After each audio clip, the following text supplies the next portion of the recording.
Hello guys, welcome to another video. Oh, let me adjust my mic. Today is a bit of a different video. Today I'm going to be putting out my theory for the ending of Little Nightmares 2.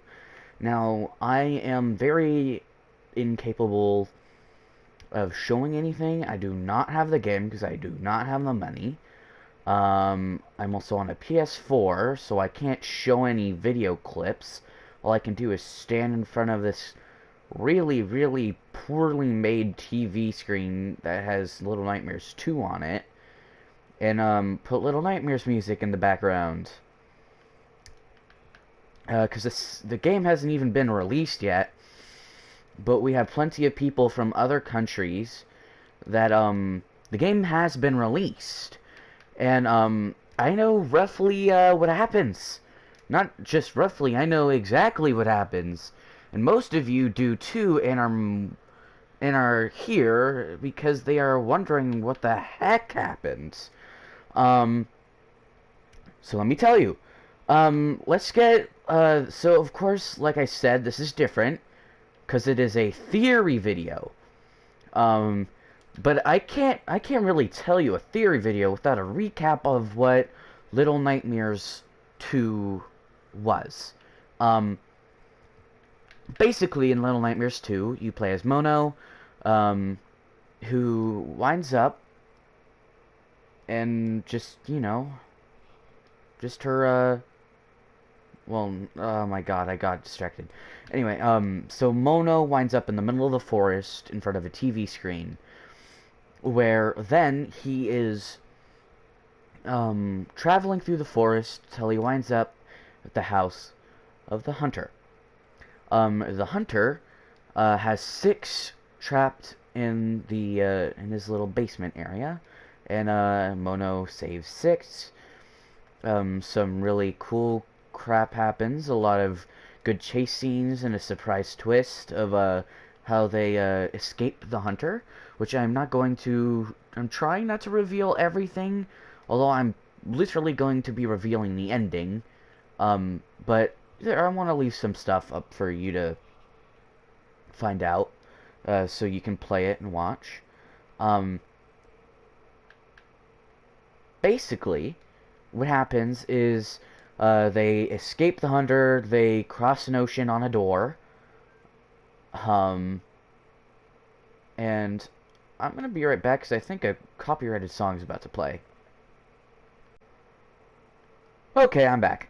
Yeah, copyrighted song did not want to be copyrighted, even though this music I'm playing right now is probably copyrighted.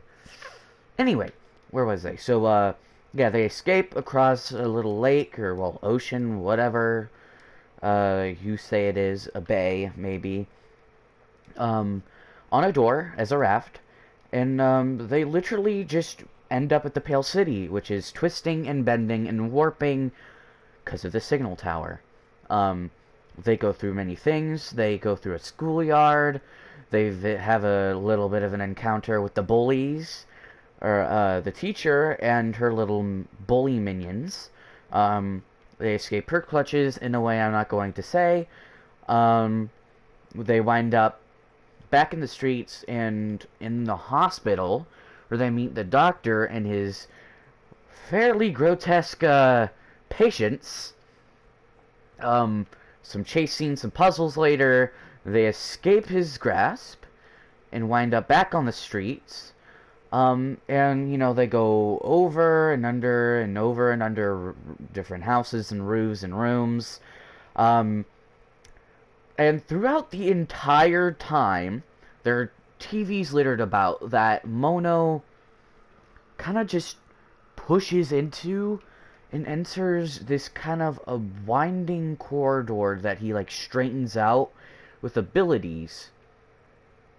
Um, and then he kind of just, like, he ends up in a corridor, and it's like your typical nightmare. You're running in slow motion, and he's running towards the door. And finally, after after the hospital and all that, he ends up actually getting to that door, because before that he kept on getting kicked out. He opens the door, Lo and behold, the goddamn Thin Man's behind the door, and Mono accidentally lets him loose.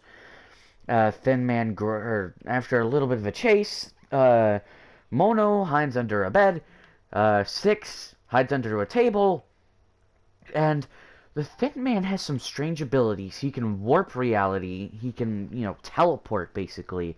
And when you're near him, you you start going in slow motion, basically. She's trying to go under and trying to get to Mono, but the Thin Man grabs her and kind of just yanks her back. But he also leaves a shadow of herself, a little black glitch version of herself that you find other glitches throughout of different kids throughout the entire game, which also if you get them all, that unlocks kind of a secret cutscene at the end. But yeah, she gets grabbed, and then you, Mono, have to face alone through the streets, through Thin Man's or the Tower streets, and have to deal with the viewers, as they're called, the citizens of the city, and they've become the viewers. So you kind of have to go through that. You wind up at another TV, which you see Six, and she's like, it's like in Poltergeist, kind of not. It's like, in Poltergeist, how, she's talking through the TV. It's like that, but Six is like, you can hear her, and you can see her trapped in the TV. Like the one Doctor Who episode, with the radio signals, and their faces get trapped in TVs. And Mono pulls Six out, only for the Thin Man to reach in, grab Six, pull her back in, and start coming after you. A chase sequence happens. You start going through the streets. You end up on a train. There's a super amazing chase sequence on the train. And you get injured after, escaping. Basically, train, pulls out. You escape him, but you get, it goes super fast, crashes, and you kind of get hurt. And then a Shadow 6 appears. The Shadow 6, I might correct myself with. And the Shadow 6 leads you to the streets. To just a big old street with just, warped buildings all around. And at the end of that street, super, super, super long street, might I add, way in the distance is the signal tower. Lo and behold, the Thin Man appears, and a boss fight happens. Some cool shit happens. Mono defeats the Thin Man. And it's kind of you kind of become aware of the fact that Six doesn't fight back, but Mono has strange abilities. And I'm just gonna say now, to hint towards my theory, they are strangely close to the Thin Man's. And he defeats the Thin Man, and he literally warps himself to the door of the signal tower. Now, I don't know all of what happens in the signal tower because I have been relying on Super Horror Bros' playthrough. I can't exactly put links in the description, but go over to him, watch his playthrough. Because he's down to business. He knows what he's doing.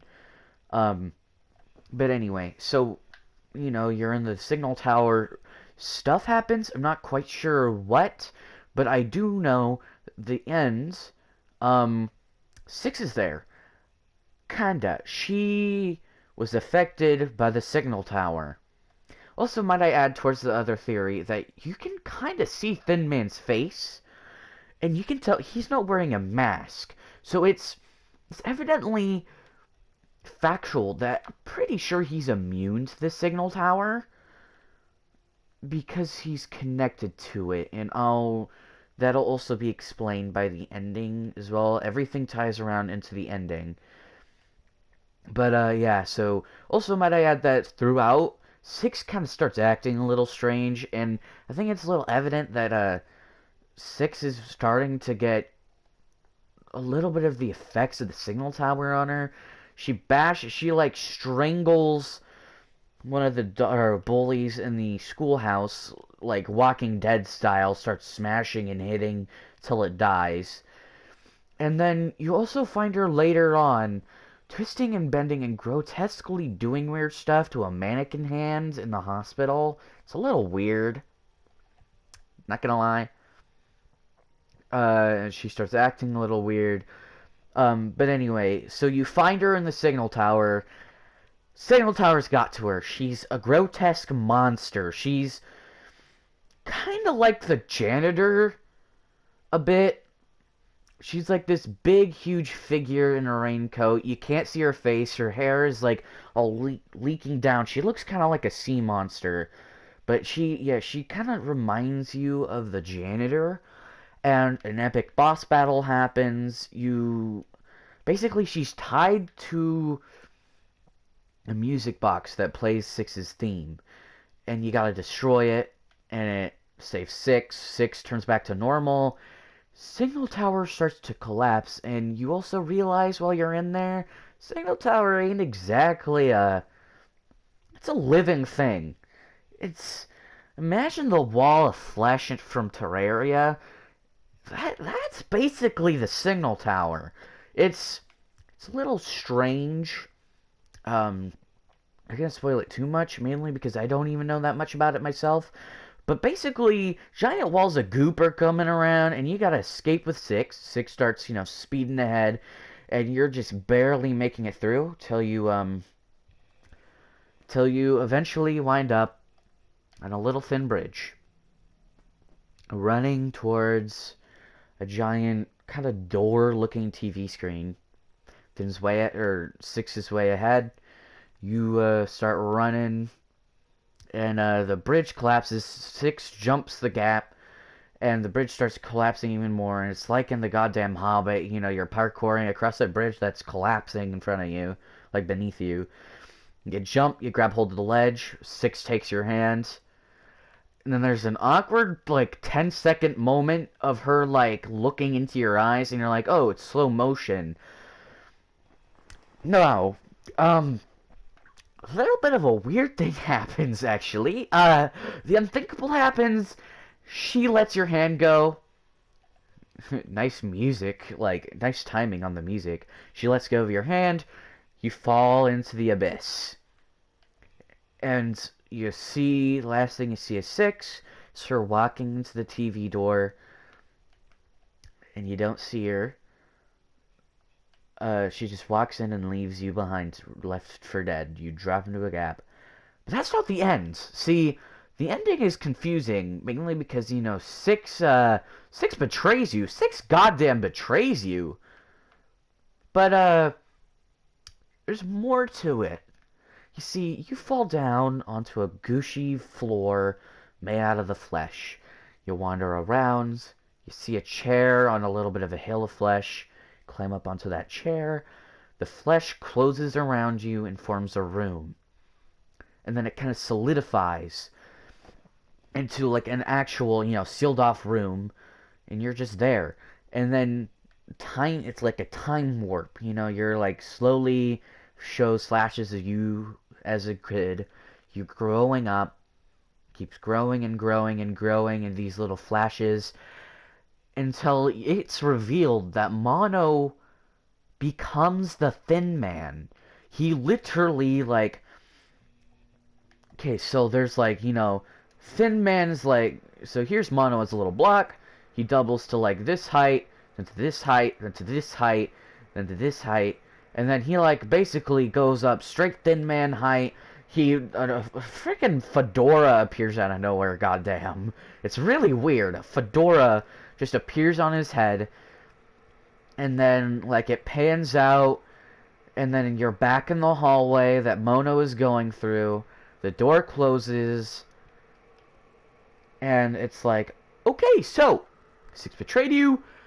Mono is actually the goddamn Thin Man. End scene. Now, something very interesting is that, like I said before, there's a secret ending. Well, not secret ending, but secret cutscene, basically, that you get.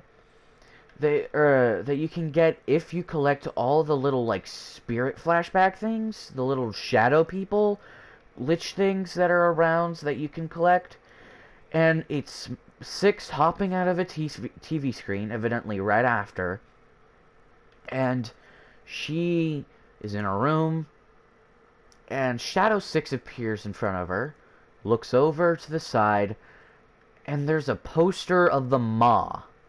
Looks back at 6, disappears, and here's the thing I want to point out. Throughout the game, 6 doesn't have any hunger issues like she did before. And she doesn't even fight back. You know, she's captured all the time by everything. She's literally defenseless. Even though she goddamn took the powers of the lady. She, like, bit off people's necks. She sucked out the power of the lady at the end. And she started just sucking out souls. She doesn't have her powers. I'm gonna make this clear. She doesn't have her powers. And, she also doesn't have her hunger issues. Until that cutscene, the little Shadow 6 fades away, and then Six's stomach growls. She gets the hunger issue starts.